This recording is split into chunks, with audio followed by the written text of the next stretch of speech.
Angela Vassallo, chef de Il Rosso e il Mare di Acciaroli. Ti ringraziamo per questa intervista che concedi ai Granai della Memoria. E a proposito di memoria, ti vorrei chiedere proprio qual è il piatto della tua memoria. Ce ne sono tanti. Eh, Mi ricordo il piatto che faceva mio padre, che era un grande pescatore di alici, andava col cianciolo e quindi tornava a casa la notte verso le 2 e 3. Quindi digiuno logicamente, quindi si metteva nel tegamino le alici che si era portato e metteva la cipolla, l'origano e questi odori salivano nelle stanze dove dormivamo. Quindi noi ragazzine, eravamo 3 sorelle, sentivamo questo profumo, un po' perché era il profumo era tornato papà. Comunque scendevamo giù e mangiavamo queste alici con l'origano, arrecanate che si chiamano. Quindi è un piatto che ricordo Con commozione.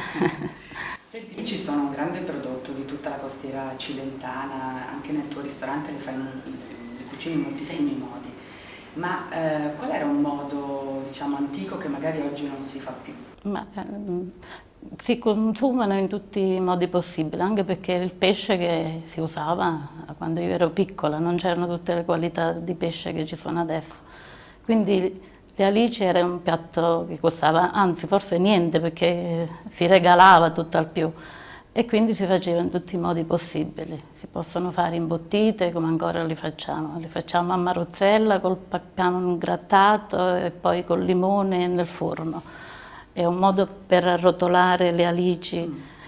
Poi vengono fatte pure fritte, indorate e fritte e mio padre le mangiava sempre condite con il limone e zucchero. Ma erano fritte o fatte al forno queste No, alici? no, fritte. Fritte con zucchero e limone. Sì. Quindi era una via di mezzo tra diciamo, una cucina tradizionale e quella che noi oggi considereremo una cucina da grande chef, che spesso mescolano candito di limone con appunto pesce azzurro, pesci molto poveri. Quindi tuo padre in fondo era all'avanguardia. Ha anticipato i sapori di adesso, mio padre li mangiava così. Nella tua famiglia c'è anche una grande storia di pesca delle alici con la menaica. Che cos'è? È un tipo di pesca che viene fatta con una rete particolare. Vengono pescate in effetti con la testa queste alici, quindi nel toglierlo questa alice viene tolta la testa al momento, quindi viene sviscerata, dissanguata e le alici sono di un particolare, insomma, più rosa, più particolare, viene sviscerata al momento. Ecco. Quindi è proprio una tecnica che le rende È una più tecnica, dolci, sì, più particolare, pulite, anche più pulite, sì. più pulita. La cucina cilentana ha una grande storia tradizionale. Quali sono i piatti più importanti? I piatti più importanti sono quelli più poveri in effetti, con le cose più semplici che si facevano una volta e che ancora tuttora, forse si sono un poco elaborate, però comunque si usano sempre i soliti prodotti di allora perché questa era la nostra cultura, ecco. E quindi molte verdure, molti legumi, la carne non si usava quasi mai allora, quindi si cucina sempre questi tipi di verdure ancora oggi. Facciamo sempre le melenzane imbottite, le melenzate con uova e formaggio, però formaggio di capra, che è un prodotto che è il formaggio meno grasso che esiste, insomma. E quindi vengono fritte e poi messe nel sugo di pomodoro. Quindi è una specie di piatto unico. È un piatto unico, sì, si usa soprattutto perché è un piatto unico come un primo piatto. E poi dicevi i legumi, che sono una parte importante della cucina cilentana. Sì, ma i legumi si mangiano in qualsiasi momento, quindi di contorno come primo piatto, con le verdure fatte con la scarola, poi i ceci con un tipo di pasta che viene fatta a mano che noi chiamiamo lagane e ceci, che è un piatto unico, e quindi ricordo che noi la facevamo il giorno e poi si mangiava molto gustosa la sera, quindi è un piatto anche freddo, andava bene. Quindi non si consumava tanto nell'immediato, no, ma era no, buono, riposato, sì. Quindi è anche una economia del tempo molto particolare. Sì, sì, sì. Non una cucina istantanea, no, assolutamente. No. E le paste sono paste fresche, no? Quelle cilentane? Sì, sì, sì, paste molto semplici, quindi sempre con il sugo molto semplici, ma non c'è la cultura del ragù, perché non si usava molto nemmeno la carne, quindi si usava nelle grandi occasioni la carne, quindi era un po' perché non c'era forse nemmeno la possibilità di comprare la carne e quindi si usavano i prodotti che erano più semplici.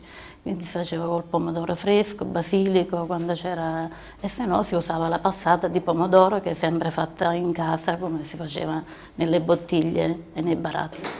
Quindi possiamo dire che uno dei segreti della cucina cilentana è la semplicità. Sì, fondamentalmente è la semplicità, è usare i prodotti più semplici, usare quelli che ci sono al momento, ecco. Non esisteva la conservazione oppure comprare i prodotti che non erano di stagione, a parte che non c'erano, ma non si usa proprio.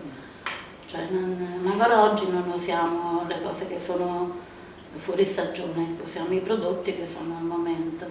Quindi possiamo dire che in fondo mangiare i prodotti di stagione è la cosa migliore e usare il meno possibile il frigorifero. Io mi ricordo, i miei ricordi di infanzia sono quelli che il frigorifero non c'era proprio, l'abbiamo comprato e si usava solo nel periodo estivo. Come finiva l'estate si spegneva, perché il latte lo conservavamo sulla finestra, del davanzale della finestra, e tutti i prodotti che venivano conservati erano conservati sotto sale, tipo la carne di maiale veniva conservata sotto sale. Anche le melenzane facevamo sotto sale, quindi per poi fare le parmigiane d'inverno, quindi è un modo di conservazione sotto sale, sì. Quindi come si usavano queste melanzane sotto sale? Vengono tagliate e poi messe lo stesso procedimento che si fa con le alici. Solo che poi vengono dissalate, poi sciacquate e poi fatte lo stesso procedimento che si fa con la parmigiana. Veniva leggermente salata, ma era molto gustosa. Nel 2010 la dieta mediterranea è diventata patrimonio dell'UNESCO e tuo marito, Angelo Vassallo, ha combattuto strenuamente per farla diventare patrimonio UNESCO e ha anche combattuto perché il Cilento figurasse tra le zone del Mediterraneo che hanno dato un grande contributo. Ci vuoi dire qual era la sua opinione sulla dieta mediterranea? Lui ci credeva molto in questa dieta mediterranea, ma era proprio lo stile di vita che poi si continua a parlare oggi.